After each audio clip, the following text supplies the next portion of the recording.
nous étions en train d'évoquer donc le sujet concernant Monseigneur Koudrou. Est-il réellement menacé? Francisco Napokura, en tout cas, dans son entourage, on y croit très fortement et apparemment, on a comme l'impression qu'ils sont les seuls à croire à ça. Oui, ils n'ont pas, je dis, ils n'ont pas intérêt. Dit, mais bon, ça n'a pas ému grand monde. Oui, ça n'a pas ému grand monde. Les gens sont préoccupés par autre chose. Parce qu'aujourd'hui, là, c'est chacun pour soi. Donc, moi, je dis, ils n'ont pas intérêt à mentir. La preuve, Jean-Paul l'a dit que... Il se peut aussi qu'ils aient intérêt à le faire. Qu'on peut les poursuivre. Mais sachez que dans ce pays, les gens utilisent des mots. Ils ont dit de la présidence, mais il suffit de recevoir un coup de fil de quelqu'un d'autre.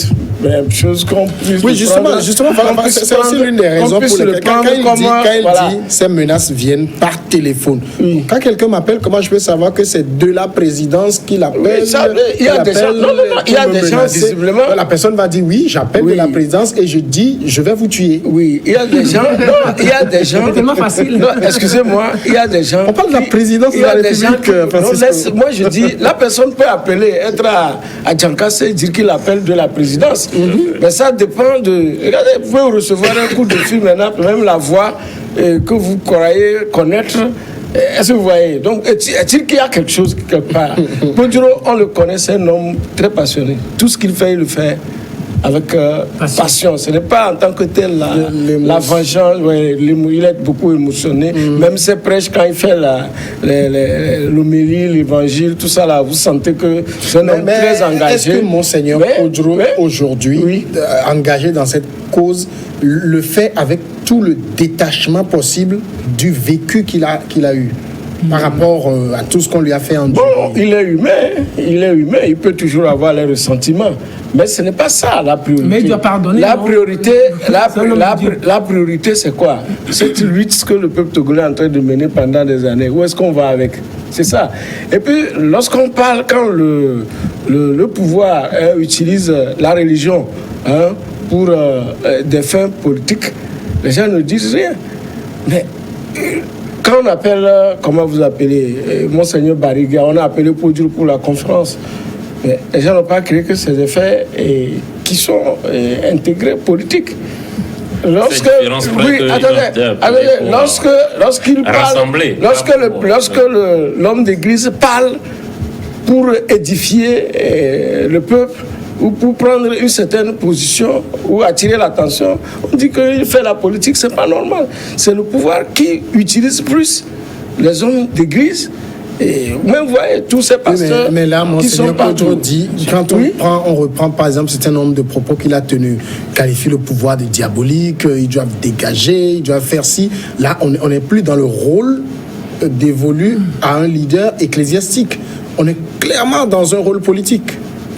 Et dans un alignement, juste un humain. Non, je suis en désaccord, Francisco, parce que quand on compare la position actuelle de Koudrou au fait que Bariga, on les a sollicités dans une démarche consensuelle. La CVJA était justement de réconcilier les Togolais. C'est pour ça qu'on a fait appel à des figures qui sont des figures, j'allais dire, de sagesse et des figures consensuelles. Lorsqu'on fait appel à Monseigneur Koudrou dans les années 90 pour diriger la conférence, c'est parce que les Togolais s'étaient réunis pour repartir ensemble sur de nouvelles bases. Or, ce que fait Monseigneur Koudrou, c'est carrément une démarche partisane. Ça n'a rien de consensuel. Lorsqu'il appelle une partie de la classe politique, donc celle de l'opposition, à constituer un front et il est réuni pour parler avec eux, pour leur donner des conseils, là on n'est plus dans une démarche consensuelle. C'est son droit, c'est un homme, c'est un citoyen togolais, il a le droit de vote, donc il peut faire ce qu'il veut. Mais là, en revanche, il ne peut pas s'abriter derrière son manteau d'homme de Dieu ou d'évêque pour présenter, pour dire ça. Donc, à ce titre, comme il est descendu dans l'arène politique, il faut qu'il accepte les coups qui vont avec. les critiques qui vont avec. Donc c'est pour ça que lorsqu'on critique Monseigneur, beaucoup de gens, oh, non, vous êtes catholique, vous êtes chrétien, pourquoi vous critiquez Monseigneur? Là, Seigneur, en adoptant ses positions, n'est plus politique, n'est plus religieux. Il est descendu dans l'arène politique, donc on peut le critiquer et Dieu nous pardonnera. Non, je pense que Monseigneur Poudre est en train de confondre les générations. C'est quelqu'un qui n'est plus, qui s'adapte pas au temps. Il se croit encore en 1990 où il avait une certaine popularité. Vous avez en 1990, vous pouviez parler des droits de l'homme, vous pouvez dire le régime est ceci, le régime est cela, et vous pouvez dire que vous êtes menacé de mort. Et puis l'Amnesty internationale peut-être descend sur le terrain, la FIDH, Fédération internationale des droits de l'homme, descend sur le terrain, et puis on fait des rapports, on fait des enquêtes surveillance, on dit que vous êtes menacé.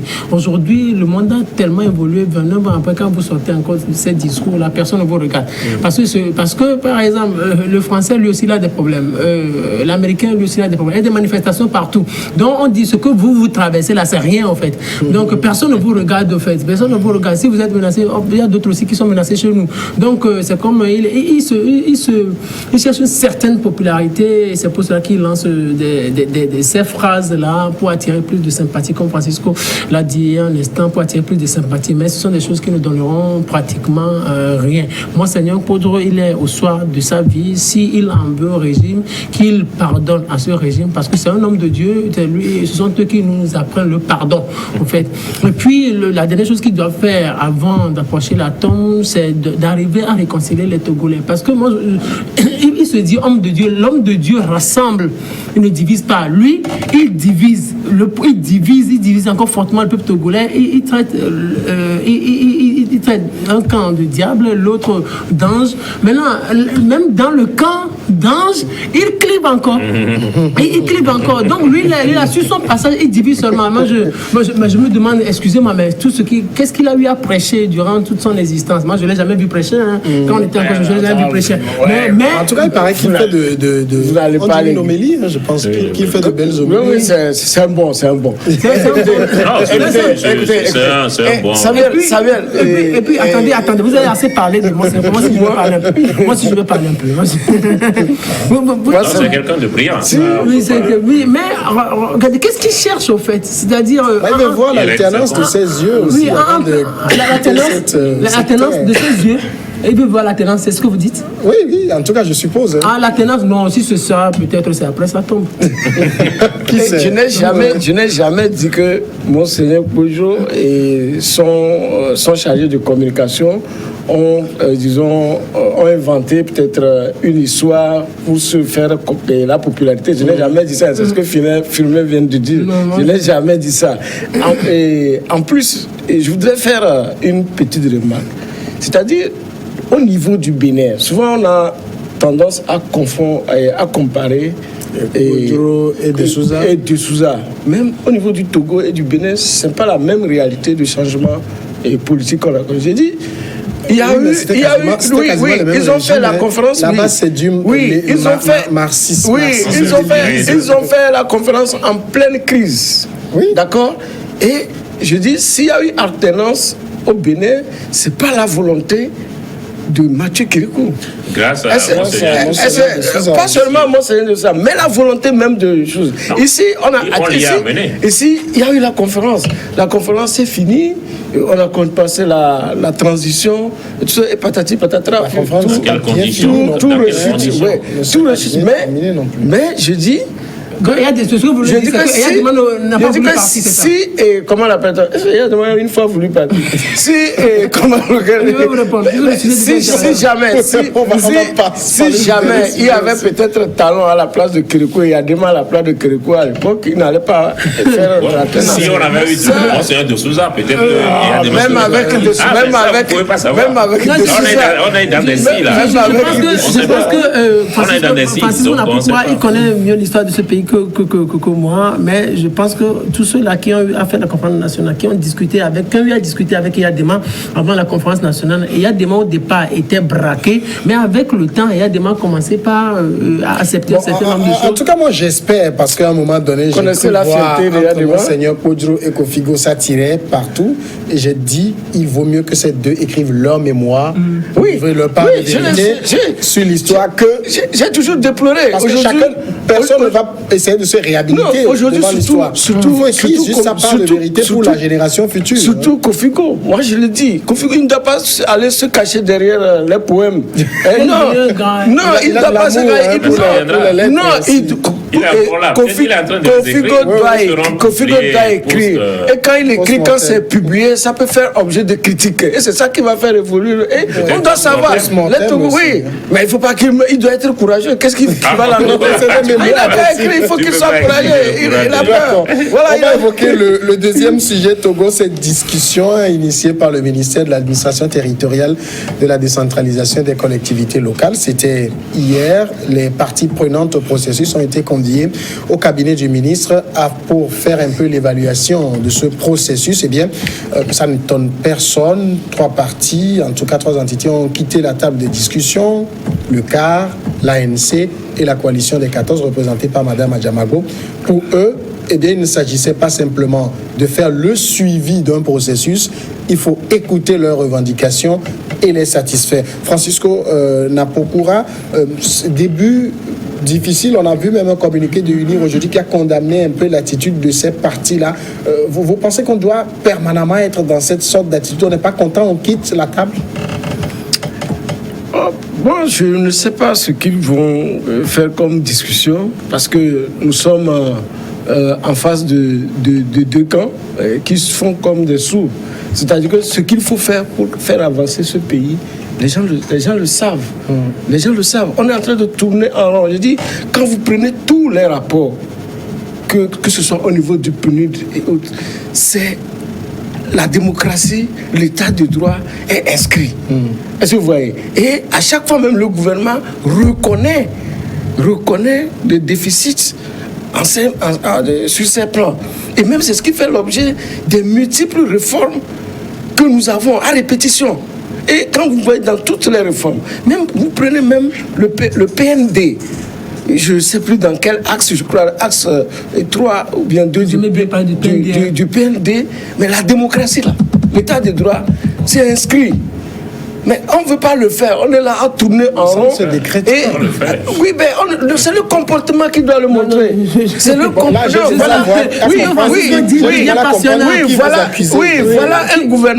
Voilà un gouvernement et son opposition qui, pendant des années, sont en train de tourner en rond, qui n'arrivent pas à trouver des solutions pour être ensemble et que le pays soit... c'est ce qui m'intrigue. Et qu'on soit là, parce que ce qu'il faut faire, tous les gens le savent. Voilà. Mais il y a une volonté de ne pas bien faire. C'est tout ce que moi je pense. Oui, je viens dire quelque chose. Quand Francisco Napokura parlait tout à l'heure de démocratie et de l'état de droit, moi je pense que pendant ces 29 ans, le pouvoir et son opposition là, qui est là, ont toujours affiché un esprit démocratique. Ça veut dire simplement que le pouvoir est là, l'opposition a toujours demandé à manifester et le pouvoir lui a toujours accordé les manifestations. Par exemple, quand on a commencé par organiser le processus électoral, l'opposition a demandé le dialogue et le pouvoir est en train de lui ouvrir le dialogue. Maintenant, on vient au dialogue, ce n'est pas... La démocratie, c'est quoi? C'est qu'on laisse tout le monde... Justement, c'est ce que dénonçaient ceux qui ont quitté la salle. Ils disent ce n'est pas un dialogue. C'est qu'on vient, on vous informe du suivi.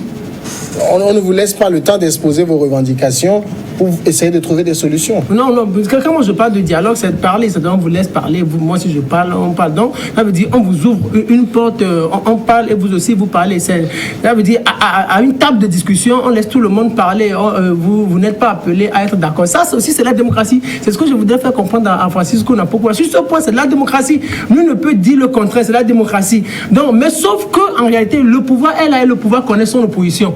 Donc, vous savez, il y a un pouvoir qui est là et il y a une opposition qui est là, qui veut aider le pouvoir à se maintenir, c'est tout.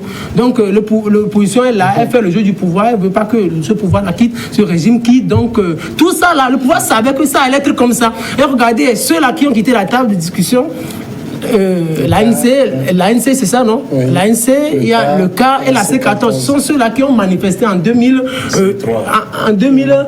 La C3, oui, donc en 2017 et 2018, ce sont ceux-là, donc ils ont commis assez d'erreurs. Non, c'était pas des erreurs, mais ils ont juste travaillé pour le maintien du régime. Donc aujourd'hui, ils reprennent la même chose. Donc c'est le charme de la démocratie. C'est le charme de la démocratie, c'est tellement beau. Finalement, c'est rien d'étonnant. Non, pour moi, non. Je crois que dans tous les pays africains, lorsqu'il y a des élections, à la veille des élections, il y a toujours ces débats, ces polémiques. Au Sénégal, au Ghana et tout ça. Vous verrez, dans tous les pays où il va y avoir les élections en 2020, il va y avoir ces débats-là sur le cadre électoral, sur la composition des juges constitutionnels, tout ça. Donc en Afrique, c'est comme ça, on n'est pas content parce que c'est la mère des élections, l'élection présidentielle. C'est là où se jouent beaucoup de choses, y compris la redistribution des richesses, parce que le camp qui prend un peu, on va dire, entre guillemets, les richesses du pays pendant un temps. Et donc, tout est concentré là-bas, d'où toutes ces polémiques. Donc, il n'y a rien d'étonnant qu'on assiste à ça. La première chose. La deuxième chose, si l'opposition et le pouvoir étaient tout le temps d'accord, on reviendrait au système de parti unique. C'est parce qu'ils ne sont pas d'accord, justement, qu'il y a l'opposition et qu'il y a un pouvoir. Et puis, la deuxième chose, dans notre pays, j'ai l'impression que en fait, l'opposition, tout en étant de l'opposition, se compose souvent comme le parti au pouvoir. C'est-à-dire qu'on doit faire ce qu'elle dit. Mais dans ce cas, elle sera au pouvoir. Parce que c'est pas l'opposition qui dicte les choses, c'est le pouvoir en place qui dicte les choses. Et pour finir, il y a des règles qui existent déjà, que après le pouvoir, l'opposition se retrouve pour discuter sur un certain nombre de choses, oui. Mais l'opposition ne peut pas chaque fois, à la veille de chaque élection, exiger qu'on redéfinisse les choses. Donc on serait, dans ce cas-là, dans un système de crise permanente. Donc si on fait ça, c'est comme si on est tout le temps en crise. Or, aujourd'hui, il y a des institutions. C'est l'opposition même qui a boycotté les élections en 2018, ce qui fait qu'elle ne siège pas au Parlement où elle peut véritablement discuter. Donc, si à chaque élection, on doit violer la Constitution et le code électoral en permettant à des gens qui ne sont pas au Parlement de siéger à la CENI, de désigner un certain nombre de personnes représentant ici et là, ça démontrerait qu'on est dans un système en crise. Or, ce n'est plus le cas. Une série de revendications sur lesquelles l'opposition faisait un peu son marché, j'allais dire, ont été satisfaites. L'élection à 2 tours, la limitation de mandat, c'était le cœur de ces revendications, c'est satisfait. Donc aujourd'hui, elle est inaudible parce que il y a plus rien à revendiquer en fait. Elle veut siéger à la CENI, elle ne peut pas, puisque pour siéger à la CENI, soit vous êtes au Parlement, soit les parlementaires vous désignent. Bon, après, le CAR et tout ça ont eu la chance de siéger lors des locales, peut-être mais les autres, ils sont obligés de rester à la marge du processus. Maintenant que le CAR quitte aussi et que la C4 ou la C5 quitte, mais ça c'est le jeu que l'opposition se fait depuis, parce que on se dit si l'ANC quitte et que nous on quitte pas, on va dire non, qu'on est avec le régime, donc on quitte aussi, alors qu'au fond on a bien envie de rester. Non, c'est à ce jeu qu'ils se livrent depuis, et chaque fois après, certains d'entre eux regrettent. Certains ont voulu aller aux élections, mais comme le PNP et l'ANC ont voulu boycotter, comme le PNP ne voulait pas aller, l'ANC s'est dit si on va dire que nous sommes des vendus. Donc du coup, la C14 aussi dit si l'ANC ne va pas, ou tout ça. Donc après, ils se retrouvent tous comme des dindons de la farce. À un moment, il faut que chacun prenne ses responsabilités, assume ses positions devant l'opinion, et puis continue à aller de l'avant. Alors ici, est-ce qu'on ne doit pas déjà commencer par apprécier la démarche du pouvoir, qui est celle de mettre en place un comité de suivi du processus et où on rencontre régulièrement les acteurs pour leur faire le point de l'évolution des choses. Parce qu'on n'oublie pas, dans tous les pays du monde, c'est ceux qui sont au pouvoir qui organisent les élections. Oui, c'est une bonne démarche, une bonne volonté. Est-ce que dans l'application, est-ce que les gens vont être sincères? C'est là le problème. Et c'est ce qui est déplorable, c'est qu'on voit la chose comme c'est petit. Mais l'horizon, on ne va pas aller aux élections 2020 en se tiraillant. Je ne sais pas pour quelle issue. Vous voyez, parce que là, il faut penser à l'avenir. Qu'est-ce que, dans ces conditions, on continue de se tirailler et autres, est-ce qu'on pourra aller véritablement vers les élections? Moi, je vois le terrain, comment le terrain est en train d'être cadenassé. Vous allez voir les ailes des préfets, des trucs ici, qui ne vont pas permettre aux gens d'aller dans le pays. Or, tout ça là, on doit en discuter dès maintenant pour aplanir les choses. Nous sommes en train d'aller vers les élections heurtées. Et peut-être qu'avec encore des morts, comme on a l'habitude de le faire. Moi, c'est moi. Attendez, moi, c'est mes inquiétudes. C'est mes inquiétudes. Comment est-ce que la paix et la stabilité peuvent être toujours au Togo et non encore aller à une élection, après les élections, on dit négociation. Est-ce que le prix de la paix et de la stabilité, c'est de satisfaire in extenso ce que demande un camp au détriment de l'autre? Je n'ai pas dit ça. Ici, là où nous sommes, un camp qui a ses partisans qui se comptent en milliers de milliers. Hein. Si, là où nous sommes, le pouvoir a ses partisans. Est-ce que vous voyez? Mais vous initiez une action où il y a des choses qu'il faut normalement faire. On essaie de bâcler, ok? Et après, on appelle les autres, venez, on va faire ci. On n'a pas réglé le problème. Le fond est toujours là. C'est ça, on tourne toujours autour du pot.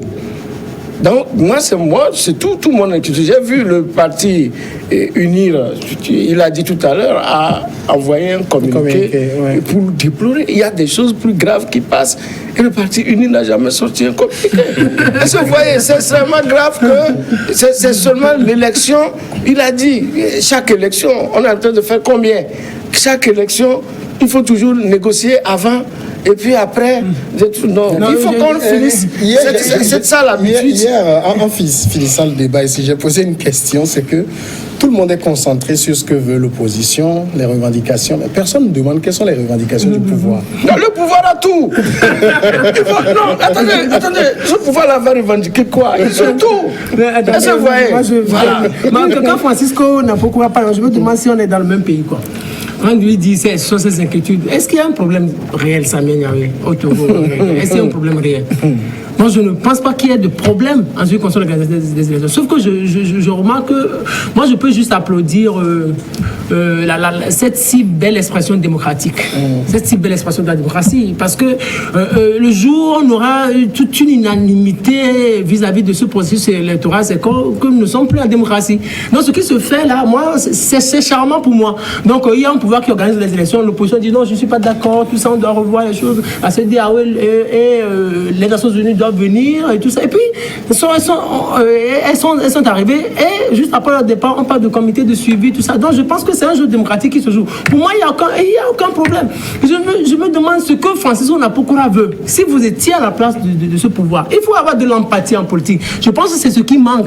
Elle dit, le pouvoir ne peut pas être là et puis dit, opposition, qu'est-ce que vous voulez? Vous avez besoin de 10 points. Et venez, je vais les satisfaire tous. Ce n'est pas possible. Et à ce moment-là, on ne parlerait plus jamais de politique, on ne parlerait plus jamais de pouvoir. Elle me dit, peut-être l'opposition a 10 revendications et le pouvoir va en satisfaire 2. Et puis c'est fini. C'est ça la politique. Donc, pour moi, peut-être en 2005, peut-être il y avait des problèmes. En 2010, il y a eu des élections qui se sont déroulées. Après, des gens ont critiqué. C'est normal, c'est la démocratie. Si l'opposition ne critiquait pas, donc on dirait que en réalité, non, l'opposition est en train de soutenir le régime. Non, en 2015 aussi, il y a eu une élection. Maintenant, Fouana Singbe a gagné proprement à cette élection. Son challenger direct a dit non, je ne reconnais pas. C'est sa victoire. On dit allez porter plainte ou allez saisir la Cour constitutionnelle. Le challenger a dit non, nous ne saisissons pas la Cour constitutionnelle. Donc on a laissé le pays. Après quelques temps après, ce challenger a écrit au chef de l'État et vous imaginez, c'est comme ça évolue. Pour moi, en réalité, aujourd'hui au Togo, il ne devrait plus y avoir il n'y a plus de problème de fond. En réalité, problème de fond. Le pouvoir et cette opposition savent ce qu'ils font. Ils se connaissent, ils se comprennent trop bien. Ils se comprennent. Je pense que ce sont des manières même pour faire encore distribuer un peu de choses. C'est un canal de redistribution de richesse nationale. Quand on regarde les trois qui ont quitté hier, le CAR, la C14 et l'ANC, il n'y a qu'un seul candidat, en tout cas déclaré pour le moment, c'est l'ANC. Et quelqu'un m'a dit là-bas hier, parce que j'y étais, comment on peut claquer la porte d'une rencontre pour faire le point et on maintient encore sa candidature pour le scrutin. Oui, mais c'est justement, je pensais qu'on était déjà dans les conclusions. Moi, c'est ce qui me désole. Parce qu'à chaque élection, c'est le même scénario. Surtout élection présidentielle. On va commencer à critiquer le cadre. On va dire non, de toute façon, les fraudes se préparent, ça va être mal organisé, on ne va pas y participer si on fait ça. Et puis à la fin, on y participe quand même. Or, pendant tout ce temps, on démobilise à travers le discours les lecteurs potentiels. Parce que lorsque les gens vous entendent dire il va avoir des fraudes, de toute façon il a déjà gagné, la CENI est aux ordres, la Cour constitutionnelle est aux ordres, mais le gars qui est chez lui dans un coin de Tchévier se dit mais à quoi bon me déplacer puisque mes leaders disent que c'est joué d'avance. Maintenant, ils vont rester chez eux, ils ne vont pas aller voter, et ces leaders vont quand même y aller. Après avoir dit tout ça, après avoir décrit un cadre qui les pénalise dès le départ. Et à la fin, les mêmes vont dire, bon, finalement, on a gagné, mais on nous a volé. Deux choses l'une. Ou c'était fraudé, on vous a battu grâce aux fraudes dès le départ, ou alors, c'était pas fraudé et vous avez perdu. Dans tous les cas, il manque une certaine cohérence. Donc, si on quitte la table de discussion, de dialogue, la suite logique aurait été qu'on boycotte les élections. Or, ça m'étonnerait que l'ANC fasse la même erreur qu'en 2018. Donc, en fait, c'est le serpent qui se montre. Francisco. Oui, Fulbert, lorsque vous voulez parler de moi, je ne suis pas politique, je ne suis pas politicien. Moi, je suis un opérateur économique. Donc, je vois, je vois ce que nous sommes en train de perdre dans tout ce désordre-là, depuis des années. Je vous dis que le pays, bien sûr que les hommes politiques, ça ne les regarde pas parce qu'ils auront leur part. Ils auront leur part. Mais c'est la grande marge de la population qui va perdre. Le cliché économique aujourd'hui, on nous parle, on nous sort des statistiques tous les jours, mais sur le terrain, les mouvements ne sont pas comme ça. Est-ce que vous voyez? Donc moi c'est ça. Donc on ne va pas continuer à perdre du temps pour faire du surplace. Soit on déclare une monarchie au Togo et on reste là-dedans, on ne sait pas que... Mais vous pensez honnêtement que si, à l'heure où nous parlons, on satisfait toutes les revendications que pose une partie de l'opposition, c'est fini, on a trouvé des solutions à tous les problèmes? Moi, je ne dis pas de satisfaire toutes les revendications de l'opposition. J'ai dit, essayons de faire au moins quelque chose qui rentre dans les normes, qui soit moins... Merci. Voilà, c'est pas avec cette opposition-là. Merci Firmin Teko Agbo, Jean-Paul Agbo, merci beaucoup. Merci à toutes et à tous de nous avoir suivis. On se retrouve encore demain sur ce même plateau.